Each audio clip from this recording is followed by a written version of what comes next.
נפילות אחי, נפילות של החיים בנבטים. נפילות בנבטים אחי. נפילות קשות בנבטים, שומע? וואו, וואו, וואו, וואו. וואו! הכל נופל לנבטים, אני אומר לך מתקפה אחת החזקות. אימא'לה, זהו, למקרה. So this morning, the market was supposed to open green, everything looked great, and then the news came from Israel or other sources that Iran is about to attack Israel with ballistic missiles, and this happened within a couple hours ago. So basically, this is New York Times. The attack did happen, but what Iranian regime doesn't understand, and all the terrorists don't understand, is that they are not fighting against Israel. They are fighting against God. And God protects the land of Israel and the people of Israel. And as you can see in this psalm, this is Psalm 121, the Psalms of David HaMelech, King David. The God of Israel neither slumbers nor sleeps. And we've seen the amazing miracle today. Basically, some reports say 500 ballistic missiles, some reports say 200. The truth is somewhere in the middle. Some of those missiles exploded even before they launched, so at the launch pads or on the trucks, and but basically minimal damage, no casualties, probably not even probably no injuries either. So this is great news, and yeah, the terrorists will never win because God protects the land of Israel and the people of Israel. With that said, let's go back to the markets. So in this video I want to cover basically what I did today as far as investing. Also, just a warning, what I discuss in this video is not financial advice. I'm not a financial advisor. I just basically talk about my investment strategy, what I do and what I think about investments. I also want to talk about two companies. One of them I already covered a little bit, their earnings predictions. That's ZIM Integrated Shipping. So they're about to report earnings in about 6 weeks, and the estimate currently sits at almost $6 per share. And if you know about ZIM, they pay 50% dividend of their net income. They pay as dividend. So 50% of net income for the year they pay out as dividend. And from that, what they do is for the 3 quarters preceding the final quarter, they pay a 30% dividend or 30% of the net income, and then at the end of the year they do a catch-up dividend. So the quarterly dividend plus the remaining 20% of the previous 3 quarters that they didn't pay out, they put it in a stash, and that's their policy. It could change, but that's what it is right now. And then on top of that, if you live in the US, so this is an Israeli company, and basically the Israeli government takes about 25% tax from your dividend. So at the end of this video, I'll talk about their earnings coming up for Q3, the dividend, and I've had a discussion with people who actually follow the shipping actively, and basically on X I've had an extended discussion with those guys. They know more than I do, but so I'll cover that. I'll also cover a new stock that I want to basically bring people's attention to, that I really like. It's just hit 52-week low today, so the company is in mode, and then what I did today, basically some calls and puts and all of that good stuff. So let's begin. Basically the S&P 500 dropped to the low of 56.60, give or take, and this is SPY, basically 1/10 of S&P 500, so 566. That was the low of today. Now we're back at 570, almost near all-time highs. If you look over here, this month we made all-time highs somewhere over here. And yeah, so I went shopping. I didn't buy a lot. I basically sold some puts. So the Coinbase went down to 160. It was 190 just a couple days ago, like over here, 191. So this is a huge drop, almost 20% from here. And so what I did is I sold some puts on CONL, CONL, which is a 2x leverage ETF of coin. And basically I sold like $14 puts for October 18th and for November 15th, collected really juicy premium. I also sold some $13 puts, so very profitable. Now there is still a risk that coin will continue to go down, and I might get assigned. I mean, it's really hard to go from 21. Remember, this was $25 today, or give or take 20. Yeah, 25.65 in the morning, and then it dropped to like below 20, and that's a huge drop, minus 20%. And to say that it will drop another 35% in the next couple of weeks, I mean, Coinbase really would have to drop like below 150, and while it's possible, it's not very likely. So most likely I'll just Coinbase will just recover at some point, and I'll be able to get those either let them expire, those puts, or buy them back for pennies on the dollar. Bitcoin also crashed, so most of our crypto stocks crashed today. And also, so I made a video about BITO yesterday. I want to get this out, just explain a couple of things. Basically, there were questions on my video that why did the price of BITO drop by $1? So here was 19 something yesterday, it closed around, yeah, right here around 1920, and then it dropped at 8 o'clock. And this is pretty simple. Basically, the price of BITO implied the upcoming dividend, which was announced later in the day, basically a couple hours after I made my video prediction, and it was $0.09. Okay, so so that $0.09 was built into the price. Okay, because if you own the share of BITO before the market close, then you will receive that dividend. That was yesterday, not today. Today you have to wait for next month. But basically, a share of BITO implied a $0.09 dividend. We didn't know the exact amount, but we knew it's going to be around $1. My prediction was between 90 cents and $1.40, so I was right on the money, right in the middle. I gave a wide spread, but that's because the number of outstanding shares has increased, so less money to go around, and the Bitcoin price, when they rolled their futures, also kind of dropped. So I said that possibly also it like, because we don't know when BITO actually rolls their positions, they don't publish their trades, it's really hard to follow it. But anyway, so the $0.09 was built into the price, and once it goes ex-dividend, you no longer receive that $0.09, and so now you basically subtract that $0.09 from the price of BITO, and that's how you get to 1816, give or take. And then today the Iranian attack news came and everything started crashing. That's why we're now at 1770 whatever something. Let's look at one day. So we went as low as 1746, now we're at 1775. So it's basically the move corresponding with the drop in Bitcoin. Okay, so I hope that clears up why the price of BITO went down. And basically this works with all the same way it works with all the dividend stocks. That and if you are thinking that like, oh, right before ex-dividend I'm gonna buy the stock and I will collect the dividend and then I'll sell, well, it doesn't exactly work that way, because then the price of the share price goes down by about the amount of the dividend itself, and then whatever the fluctuations in the market, that also changes the price. But basically the implied dividend included in the share price also always gets subtracted on the next day once it goes ex-dividend. Ex-dividend means like, that's it, it's a cutoff. You know, if you buy the share on the ex-dividend date, you do not get this dividend, you have to wait until the next dividend period. All right, so yeah, basically the way I see it, it is a scary moment. I have friends in Israel. I was there when the war started, and it was a little bit scary. My children were also, you know, have little children, and they got scared when we had to run in the middle of the day to the bomb shelter. You know, you have the sirens, and you heard the sirens in the beginning of this video. But as I said, God of Israel protects the land of Israel and the people of Israel. And yeah, this may turn out to be a big war in the Middle East. Probably Israel will retaliate. There will be massive destructions in Iran. But Iranian regime knew this will happen. They were warned. They were shown. You know, right after the April attack, Israel did go in. They did a little bit of a small attack, but what they did is they destroyed the S-300, upgraded S-300 surface-to-air defense missiles from that Russia supplied them. They were like top of the line, upgraded, and they just came in, destroyed the radar station, and Iranians didn't even see it coming. So they were warned, and now I think there will be massive destruction in Iran. But it's unfortunate that, you know, civilians might be injured or die, but you know, it is what it is. They've been attacking Israel for 362 days, almost a year, few days to the 1-year anniversary, and people of Israel have been living under bombs for a whole year, and another 70 years before that they were attacked continuously, and then Biden comes out and says, let's do peace.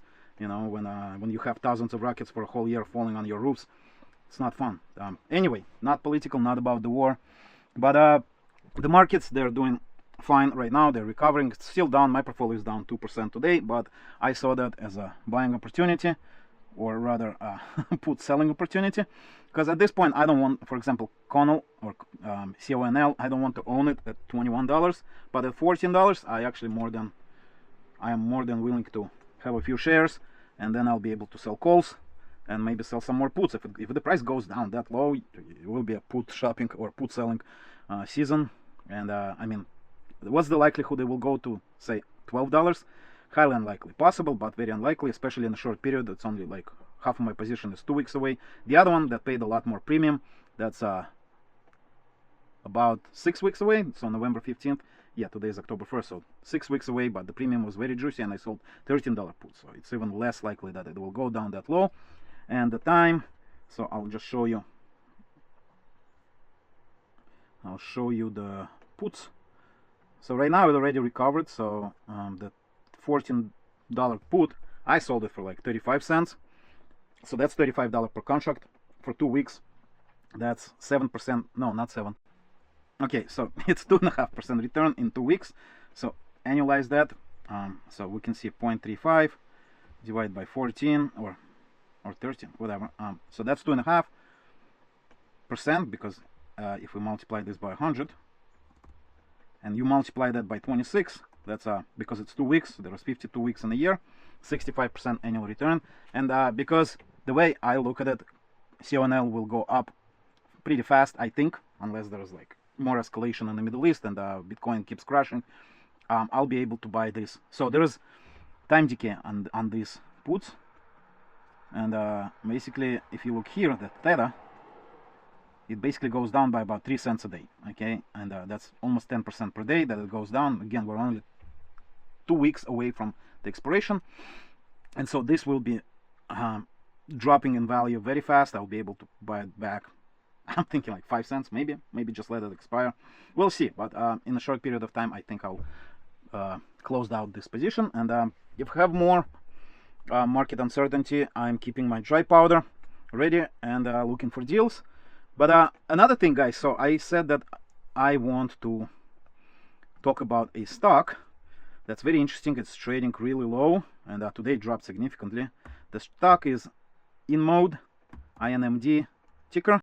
Okay, so today it dropped to 15.24. I think it's a great company. Like, it's down 48% in 1 year. If you look over here from the top, it was $93. So let's take a look at that stock. So here's the INMD stock page on DRIPCalc.com. Just enter the ticker into the search bar on top, and you can see that if in 5 years since IPO, it has returned 127%. So it beat the S&P 500 tremendously, and so that's 17.5% compounded return per year, and that's being down from all-time highs in 2021. So before the whole inflation debacle started. So back then, in just short couple of years, it returned 1,300%. But anyway, so why am I liking the stock? Let's take a look at over here.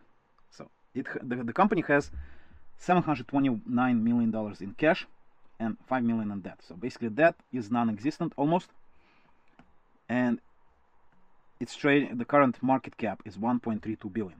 So the company is actually an Israeli company, but they are located in Herzliya, and that's north of Tel Aviv. So it's not in danger of rockets from Gaza, and barely in danger of rockets from the Hezbollah. And now Hezbollah is being dismantled, destroyed, and it will be destroyed with God's help.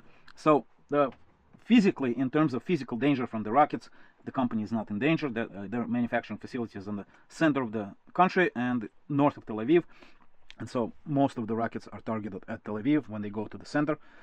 So in that regard, they're kind of safe, but they're trading at $1.32 billion. Let's do quick math. Okay, and so we have 729 million cash divided by 1.32 billion, so 55% cash. Guys, you're buying this stock 1564. So let's multiply this by 1564, and basically the value of that stock, $8.64, is actually just the cash holdings of the company. And basically you're buying the stock, the value, the goodwill, and the manufacturing facilities, and the contracts and the future revenues for $7 per share. So it's not a deep dive into this company. I just want to quickly show it to you. I will do more deeper research into it and present it to you. But if you look at the finances, so the company has been struggling a little bit in terms of revenue lately. You can see they were growing, topped out in last year, in the middle of last year, and since then they kind of started slipping a little bit on the revenue. And the way they explained it was because of the weakening economy around the world. Their primary market is the United States. They make medical equipment for like facelifts and stuff like that. Again, I will do a deep dive, a separate video about this company, but you can see a very strong cash position. They're net positive. They're not losing money. They're gap positive.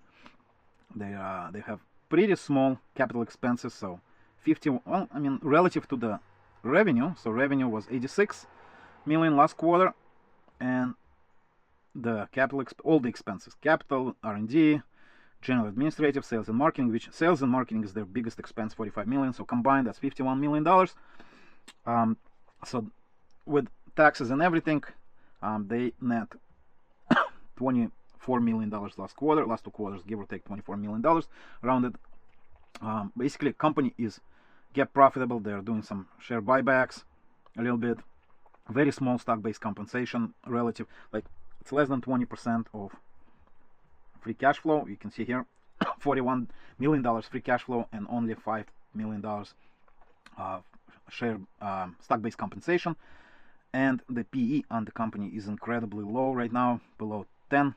So this is a growth company, and it's trading at 9 PE. Yeah, they're in the middle of a slump right now, but I think they will recover, and I think they'll do great in the future. You can see here the projected revenues. You can see the revenue projections for the upcoming quarters is amazing. So the first and second quarter of the year are usually the slowest for this company. And you can see here's the EPS projections, 51 cents, 72 cents. Now, they could be off. And if we look over here, they already are projecting 54 cents EPS for the company. And we have 51% from combined analysts. But Robinhood uses their own metrics. So this is basically a combined estimate. This is not the low, not the high, just middle of the road projection for the EPS. Net income $43 million for the next quarter. So I think the company will be doing great. They I think they hit like a 52-week low today. I think I should just move this tab over here so they're right next to each other. I don't have to scroll around. Where's the 52-week low? So that was today. Yeah, so I own a small position in it. And what I did is I bought 100 shares. I immediately sold the call. I bought a few more shares with the call premium. I never got assigned. The call expired. I kept selling the calls, then selling the puts. And basically right now I have like 170 shares. But I'm still like watching this company. I'm waiting for it to kind of like hit the plateau. And that's when I'm going to start to increase my position. And I actually sold a few puts on this company today for $15. If I get assigned, I'll own it at 14 something. And I think that's a great price. So there was a news today that they parted ways with some of the executives in the US. That's another reason why the price went down today, along with the ballistic missiles attack from Iran. Again, this company is from Israel, so they can be directly affected by Iranian attacks or other Hezbollah attacks. And so yeah, they hit the 52-week low. I'm going to do once again a deep dive. I'm going to listen to earning calls, read some earning reports, and present this company to you. But just guys, put this on your radar. This company was trading over here just a year ago. It was trading at $43, so it's down like 60% in the last 12-13 months. And year to date, if we look over here, 1 year they're down 50%, 49%. So exactly a year ago they were $30.50 stock. Over here they were at like 26. They continuously go down, and again, part of the reason is weakening economy and weakening market for them. But I think the company will recover. So I think you should keep it on your radar. It's not a financial advice. I am just sharing my thoughts, and I'm slowly building position into this company, slowly acquiring shares. But basically the actual shares that I bought are 100 shares, that initial investment, and the other 60 I just bought with premiums from calls and puts. Yeah, so that brings my cost to like $11 per share. which is kind of good, but it's a very small position. I want to go deep into this once I see that the path to growth, and they have an earnings report in 30 days, so I will definitely be covering that. So now I want to talk a little bit about ZIM. I mentioned it in the beginning of the video. So yesterday their projection, the estimates for the quarterly earnings were $4.54, and they changed it already since yesterday to $5.78. So again, the dividend policy of ZIM is that they pay out 50% of the net income. Okay, so if we take 578 times 0.5, that's 289 per share dividend. But what they do is they, in the first 3 quarters of the year, they pay out a 30% dividend of the net income. So we multiply this by 0.6. Okay, so that gets us to $1.73. And then what happens, this is an Israeli company, so Israeli government withholds 25%, maybe even a little bit more, but let's call it 25% as taxes. So we take out 25% from this amount, so that's 0.75. And basically the upcoming dividend for this quarter will be around $1.30. But I will do an extensive estimate for the quarterly earnings, because the container shipping index has really skyrocketed during the second quarter, or this is the third quarter, guys, I'm sorry. So it went up to almost $6,000 per container, and that's when ZIM makes crazy money. But then they have like some contracted rates, so they don't make as much money. Hopefully their volumes went up. So I'll do an in-depth review on that. But I had a conversation with so Chris Shipping. He's the guy who really knows shipping, not just container. And so he posted something about the share price, how it went down yesterday after market. That it was like around almost $26 during the day, and then after market close it went down. Okay, and so I was surprised by 454 estimate on the EPS, and what these guys are telling me is definitely not that it's too low. Try double. And guys, if you look at ZIM, for them doubling that EPS is not difficult. They've had quarters when they made like $10, $11 EPS, and they paid out dividend. Look over here, they paid a $17 per share dividend over here in 2022. Okay, and then they paid $6.40, so that included the catch-up dividend for these 3 quarters. And after that they had a couple of quarters when they didn't, like a whole year when they didn't pay dividend because they were losing money. You can look over here, they were losing money for a little bit. And so this is upcoming. Wow, it's already put here, but it's not even 2024, so I don't know why. I'll take a look into my earnings and why it's even showing up here, but whatever. Clean it up. But you can see the revenue really bottomed out in 23, and now it's rising, and they have pretty decent cash position. So yeah, they had EPS over here $14, $11, $9.60. So for them to double, to go up to like $9 is not that difficult, as long as container rates are high. So last quarter EPS was $3.08. Okay, so and basically majority of the people who were involved in this conversation, they're saying that EPS will be double this estimate. So I'll take a deep look and do my projections into EPS and into dividend. But if we get 578, the dividend per share after all the deductions, and by the way I think I'm right on this, but I think once Israeli government takes out their 25%, you actually don't pay US tax on it. I might be wrong, don't quote me on this. But yeah, $1.30 EPS.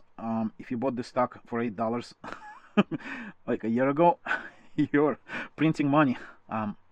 Yeah, and so I commented that currently Drewry shipping index is sitting on about $3,700 per 40-foot container, and it was above $5, about $5,000 just a couple months ago. And so like people are saying that the price will go higher.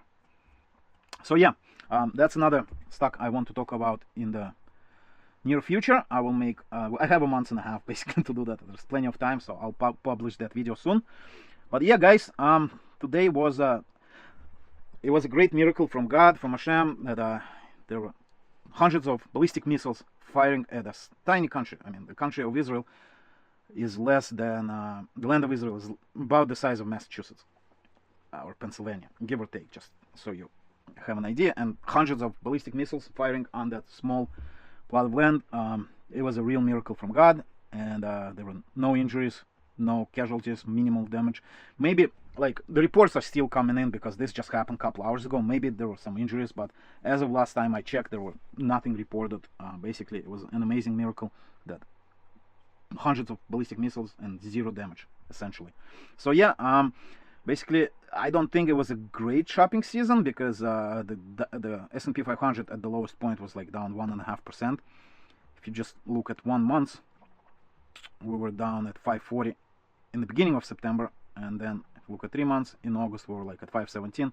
So we just made all-time highs recently, and I'm not calling this a great shopping season, but some stocks like Coinbase, like 2x leverage of the Coinbase CONL, it really took a significant dive today, and I found an opportunity and I jumped on it, not super heavily, but yeah. Okay guys, thanks for watching. None of this is financial advice. Please smash the like button if you enjoyed this video, leave your comments in the comment section below, subscribe to the channel, and also click the notification button to get the updates when I release those videos on INMD, on ZIM, and other videos about YieldMax. I'm gonna make a video about YieldMax soon because they transferred basically to a weekly payout schedule for YieldMax and YMAG, and split the rest of the funds into 4 groups that pay what seems like weekly. They're 4 weeks on a 4-week schedule, so there's like 13 payments per year, but they kind of follow each other. I'll show you real quick over here. So if we go to YieldMax page on our website, so tomorrow will be the announcement for Group A, and the stocks included in Group A are Tesla, Crash, GUI, YBIT, ORC, Zomo, SNOI, and TSMY. So Group B is 7 days away, and you can basically track the groups when they pay, and they'll basically like follow one another. If you have all the stocks, you're getting a payment for some of them on weekly basis, but the actual stocks only pay on quad weekly. Anyway, so I'm gonna make a deeper look into this, discuss this stuff, but YMAX and YMAG do pay weekly, so that's why each group includes YMAX and YMAG. Over here, it's also Group C also includes OT. Anyway, that's a separate video. So now another thing I wanted to cover is basically, if you guys follow YieldMax funds, you should definitely subscribe to Retire on Dividends Rod. And basically this morning in his morning video, he does them every morning, covering the trades for Tesla, NVD, Misty, and Coney, and now he added MZ. Those are YieldMax funds. He gave a shout out to our website, DRIPCalc.com, so great thanks to him for doing that. And he's been using the site a lot lately. Also, I actually contacted him, let him know, because in a couple of his videos he basically wanted to make a video, but YieldMax did not publish the trades and the holdings on time, and he couldn't make the video. So I created this YieldMax archive, trades archive and holdings archive, where you can download historic trades and holdings. It gets updated at the end of each day, and also we do a secondary update at 11:15 because sometimes they're late to do that. So I just contacted him on his Discord, let him know that hey, there's a tool you can use. That's how we struck the conversation. So in the beginning I thought I would make it like a, you know, an add-on, a free add-on to the paid members of the site, but then I realized that site members don't really care about YieldMax funds, and YieldMax people don't really care about what our site has to offer. I'll talk about that in a little bit. So this is now completely free. I just kind of completely unpackaged that from the site membership, so anyone can use it. It's historic data. It doesn't go back that far. You can see basically it goes back to like June or July, yeah, end of June. But still, if you missed, you know, the download, because YieldMax, they publish their trades and at midnight they delete them, and you don't have any access. There's almost no way for anyone to get them, and so that's why the archive is there. But yeah, shout out to Retire on Dividends. He mentioned our website today. We had a little spike in traffic, which is great. So he just October talked 1st, about the site. And today we'll cover the trades for YieldMax funds, Tesla, Coney, NVD, Misty, and MZ. I guess I have no voice today. That's how it's going to go. All right, so real quick, I just wanted to give a shout out to DRIPCalc.com. I've been sharing some posts you may have seen on various platforms, such as my YouTube channel, community. So basically, you should watch that video, especially if you have investments in YieldMax. Definitely follow Return on Dividends, Rod. And what he's showing here is our tool. It's a ETF comparison tool. Okay, and basically you can plug in different ETFs in here, and it gives you here you can select how many years you want to go back. So let's say you want to plug in 20 years. By the way, this feature, some people get confused by it. So if you put 20 years and it will go back because SCHD has not been around for 20 years. It goes back to the beginning of SCHD because it's the shortest. It has the shortest duration on the market, so it starts the comparison basically on the IPO date of SCHD. Now, if SCHD went back further, then it would go back further. But to make the comparison equal or fair, it basically starts comparing on the same day in the past, and basically because SCHD IPO'd over here in October of 2011, that's when it begins the comparison. Like if you actually go to the bottom, the IPO date here, October 20th, 2011. Okay, so that's when the comparison starts. And basically the comparison is if you invested a hypothetical $10,000 into each of these funds, how you performed. And we have this handy dandy graph where you can see the actual performance, the market value, and the percentage gain. So here the gain, it's an actual gain. It's on top of your $10,000 initial investment, or a loss in case like your stock or fund went down. Okay, and here we have a table, basically your starting positions, and then your current standing, basically what's your position worth right now, not the total dividends, and then the total worth of the total market value of your position. This is how much dividend you have collected, and this assumes actually reinvestment of your dividends. And so this is why you have this N shares. These are the shares you bought with the dividends. Okay, so if you bought $10,000 worth of SPY on the inception date of SCHD, you would have collected about 21 additional share, and if you went with SCHD, you have dripped additional 194 shares. But and here's the total return. You can see SCHD actually returned less for the most part, because over here it was kind of stagnant. It barely just broke out of the stagnation that took place for 3 years, whereas S&P 500 has been mooning. Anyway, so this tool, it is a simplified version of our stock comparison tool, and I'll show you that in a second. But it just, because ETFs, they don't have earnings, they don't have revenues, stock-based compensations, expenses like, you know, inventory, stuff like that. They are basically a collection of different stocks. You know, that's what an ETF is. So from the ETF comparison tool, we removed all those stock-specific metrics, and we just left the dividends, the share price, dividend yield. So there's two dividend graphs here. They're almost the same. The top one has a dividend yield and the dividend that has already been paid.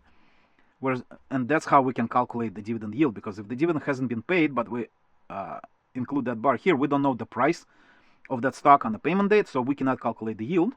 And here is the upcoming, if there is an upcoming dividend, you see it was already paid, and this one paid a couple days ago. This is the X dividend date, and the payment was, I think, yesterday or the day before. So now we can calculate yield for both of these funds. But if, for example, they already announced, you would have one extra bar here. That's how it works. But yeah, this is a simplified version. And the reason we made this is because if you compare Microsoft, say, like a normal stock, a normal company, to something like an S&P 500 ETF SPY, if you scroll down, this is almost the same. Here are your dividends. And here's the payout ratio. Now, payout ratio, the ETF doesn't have a payout ratio because they don't have earnings. But here, basically, it's a dividend divided by EPS. Okay, so that's dividend safety metrics that only apply to actual stocks. They don't apply to ETFs, and that's why comparing a stock to an ETF, you will see a bunch of these empty boxes on the right, because it's not a stock. They don't have earnings, they don't have EPS, they don't have stock-based compensations, revenues, cash and debt. They don't have any of that. So that's why we created a specific page, dividend ETF comparison page. Okay, but the stock comparison page, I think it's I really like it, guys. This whole website started with me like looking for a way to compare stocks, and I couldn't find anything sufficient for me that worked for me. At the time I wanted to prove to myself that S&P 500 is not better than SCHD. But when I built this tool, I basically built this graph first, and then I started adding on all those additional features and then these dividend graphs and all of that good stuff. But I initially built this comparison chart with two lines and returns on the line graphs, on the graph lines, okay? And I realized that no, SPY actually, at least at this point, is doing better than SCHD. But here's actually, I didn't mention this in the beginning, but I wanted to. And this, a year end, it basically takes you, it's a time back machine. So it ends the comparison on the year. So today's date, so today is October 1st. But if you set it to 2023, then it will end the comparison in 23. Okay, so this graph here, you can see it's end of September 2023, and at some point, now I didn't add months to it yet. I'm trying to figure out how to do it as far as usability. Like, I can do the technical side of it, although I'll have to significantly rework the back end. But the usability, like, you would have to have a bunch of like calendars here, and I think it's a pain, so I haven't done that yet. But this takes you back in time, so you can go back to, say, 2022, and the comparison ends in 2022, and you can see here they were neck and neck. They were basically like a couple of percentage points apart, and the CHD at that time was doing better than SPY in September, October of 22. All right, so this kind of gives you some perspective that SPY is not always better than a CHD. For the most part it is, but sometimes, especially during recessions, because the CHD's dividend stocks, they don't drop as much because they have the dividend value in them, and the CHD is paying amazing dividends. You can see here their dividend yield is like 3.5%, and they're raising the dividend by 11.5% compounded for the last 10 years. So that's 10-year compound dividend growth, and within the last year it's 15%. So this is the latest dividend versus 4 quarters ago. So it compares to this one, 59 cents versus 64. And again, this is time back machine, so we're looking at 22. Now if we go back to 24, their dividend metrics are still amazing. Okay, now talking about the comparison tool of stocks, once I built that comparison tool chart, I wanted to compare the actual performance of different stocks. And so these are two popular ones. Palantir is an amazing stock. It had a massive run, you can see here. But for the longest time, when the price of Palantir was over here, below the, like at the ground level, $7. At some point, I think it was below 6. It hit below 6 at some point, like 590 something. People were saying Palantir is a joke, it's a consulting firm, it's not an AI play, it's not a tech company, and they were always bringing Snowflake. And by the way, guys, I want to do a video on Palantir versus Snowflake, so that's a separate topic, but I have to use Snowflake in my work. Once a month, I have to log in and get some data from Snowflake, and it's such a pain in the ass using Snowflake. So first of all, I had an access. Basically, I saved the URL as a favorite. I go to it one day, and it's not working anymore. They changed the system, so I have to wait a week to get a new URL because back and forth, people not responding to emails in time, they're busy, whatever. So finally they give me a new URL, it works. And then they get hacked, and like the user data gets leaked, and they all freak out. And now they integrate a two-step authentication, which they should have done years ago. But instead of using what everyone else is using, like Google Authenticator or similar apps, they have to be smart, and they have to be different. And maybe it's just a corporate thing, and they start using Cisco two-step authentication app. I think it's called Duo. Okay, fine, I download Cisco app, and then they a month later they implement like an IP. You have your IP address has to be added to the system, otherwise you cannot log in. Now think about all the remote people who work with Snowflake, and their IP constantly changes. It's dynamic, so they have to contact the supervisor or whoever, the system admin, so to add their IP to the approved list, and then 5 minutes later their IP changes, they cannot log in. It's such a pain in the ass working with Snowflake, and so no wonder that Snowflake is down from its IPO, or whenever that comparison actually started. Let's see which one is newer, because they're both fairly new companies. So Palantir IPO'd in October of 2020, right after COVID, and Snowflake in September, so basically days apart. And since inception, since IPO, Snowflake is down 55%, Palantir is up almost 300%. It's up 100-something% this year alone, up 20% in September. Amazing stock. So all those people who wanted Snowflake and were saying Palantir is junk, they were wrong. They were proved wrong. But this tool here, the comparison tool, it actually shows you why Palantir is doing great. And I want to do an in-depth look at why Palantir is going to $100 in the near term, like a year or two, and then it will become, I think, a $200, $300, $400, a 10-bagger. That's just my thoughts. There's always a chance it will not, but basically this tool, it gives you access to all these interesting metrics. But one of them, first of all, look at the projections of the income, and I think these are sandbagged. I think it's going to be much better. So basically the reason Palantir was dropping is because their growth stalled. Okay, so a 2-year growth is 19% so this quarter compared to that quarter is 27%. And so many analysts are still saying the growth will slow. It will not stay at 30% because they're growing like crazy. Look at this chart. It's amazing. Now, Snowflake is also growing, and it's actually a very fast growing company.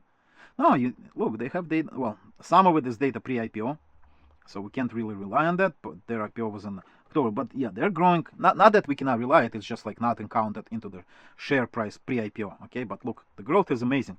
Now there are reports that it will be slowing. 70% 5-year CAGR. It's amazing. Palantir only has 31% CAGR. But look, Snowflake is not profitable. Palantir is making money. Look at the cash and debt. Palantir cash is growing. They essentially have basically zero debt. Just the interest payments on their cash will pay off the debt in 1 year. Just the interest payment, never mind anything else. So Snowflake is the opposite. Their cash is dwindling. The CEO left. Now they're saying the growth was slow. And you can see that they never made a profit. And they have insane stock-based compensation. Look at that. So the revenue, look at the revenue right here. The revenue is 860 million, and 40% of that is stock-based compensation. It's insane. But yeah, basically this tool lets you look at all these important metrics when you're researching a stock, and I will be using it for my research. Both of the companies are actually diluting the shareholders. I believe it's slowing down. Well, it is slowing down for Palantir. 5-year dilution was 33%, and now it's only 6%. Still a lot, but it's a growing company. But here's another thing that we have. I can't find that chart. Is the expenses. I need to, actually, guys, sorry, I didn't add the chart to the compare tool. I will add that soon, so good thing I looked at it.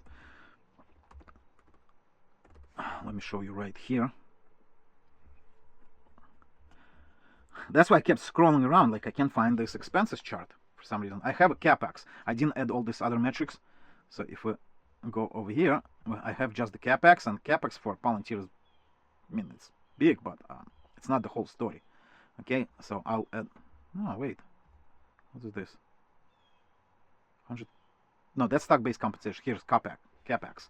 Okay, so but they have many other expenses, and I will integrate this chart. But look, so this is very interesting part about Palantir. Why I think the stock is going to $100 in the near term, and why it's going to be a 10-bagger. Their expenses, they're pretty flat. Like, yeah, there's ups and downs. They're spending a lot of money on sales and marketing, but it's basically in the below $450 million range. So between 420 and 450 million. For the last 3 years. It's not growing, whereas their net income is growing. And so at some point, and the revenue is growing. So you can basically draw a line over here at $400 million, like a horizontal line, 450. And everything above that line is pure profit. And that's why you see this amazing growth of net income. I mean, yeah, we're not going to have almost 400% annual growth going forward, but a 5-year net income growth of 25%, and it will accelerate because everything above the 450 million line, like, yeah, it will fluctuate. It will likely go up a little bit, but as they add accounts, as they add customers, their expenses are not really scaling. They're staying flat, so their income is scaling while their expenses are almost flat, and that's how the company will grow. And I think they will accelerate the revenue growth also to 30%, and I will talk about that in a separate video. But basically, this stock comparison tool, you can look at 2 different companies side by side. Because the reason I made this is I was actually researching in my head. I wanted to compare eBay with Nvidia, like completely ridiculous comparison. But eBay is also an amazing stock. It really ran up. I was buying it at like below 40 or like low 40s, and now it's like 64. But anyway, I wanted to compare because eBay, everybody says it's a dying company. Why is it up like 30% in 1 year? So, and then I kept switching back between one tab and another, and I'm like, I already built this thing exactly for that purpose. So I just used my own stock comparison tool. So it makes it really easy comparing like important metrics for each stock. It's side by side. You can just like look and see. And here we give you the CAGR, or a compound annual growth rate. So the positive CAGR on outstanding shares is not good. The positive CAGR on the revenue is amazing, is great. It's a good thing. And see like the EPS estimates over here. I don't know how, like, you go from minus $1 to plus 15 cents in 1 quarter. What is the catalyst? So I think I think those analysts are kind of smoking something weird. And you can see here are the profit margins for each company, gross profit, net profit, PE ratios. So Palantir is becoming cheaper. It's still 100 PE. Now this is at the time of earnings report. That's the P on the earnings report date. But look, Snow was never profitable, so negative P. Price to sales, price to return on capital employed, return on invested capital. So all these great metrics, and at the end we also include like this estimator of how the stock will do in the next 10 years. If it's a dividend, you'll see a dividend bar here. But yeah, anyway, so the tool that Retire on Dividend is using is the ETF comparison tool, which is great to compare, you know, just dividend ETFs and stuff. But if you want to compare like actual stocks and see their all complete metrics, complete details, then you would use a standard compare tool. You can access it over here in the top, and compare ETF is also over here. And so these tools, they are part of our membership. Now I was talking about the YieldMax archive, so that's completely free. But to access these tools, I put a lot of work into this, constantly update. So yeah, this is a membership based stuff, but we will offer 2 weeks free trial, so you can try this thing for free for 2 weeks. If you don't like it, just cancel at any time and you won't be charged anything. And if you do like it, now there is a pop-up on our side that gives you 15%, but because you're watching our video so far, for our subscribers, for YouTube viewers, we're offering a 25% lifetime discount. So even if we raise the price in the future, your price is locked in and you're getting a discount, lifetime discount of 25%. If you sign up today, that deal will go away at some point. It will become less, if at all, but you can lock that in right now, 25% lifetime. So if you're interested in this DRIPCalc Pro, in the comparison tool and the stock research tool, I will put a discount code and a link in the description below, in the description for this video, as well as a pinned comment for this video. So give it a try, 2 weeks free trial. Once again, guys, please smash that like button, subscribe to the channel, hit that notification bell to stay updated, to see when I release new videos. I'll be making video about INMD, about ZIM, about PLTR, many other stuff. So to stay connected, subscribe to the channel. I will see you guys in the next video. Thanks for watching. Peace.